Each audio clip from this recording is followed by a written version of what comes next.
నిలువున పులకలు రేగిన వేళ నువ్వే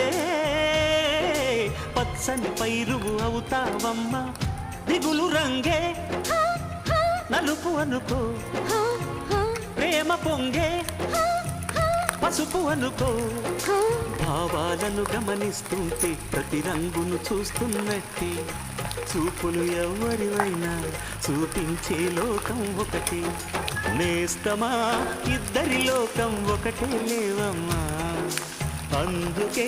నా కన్నులతో లోకం చూడమ్మా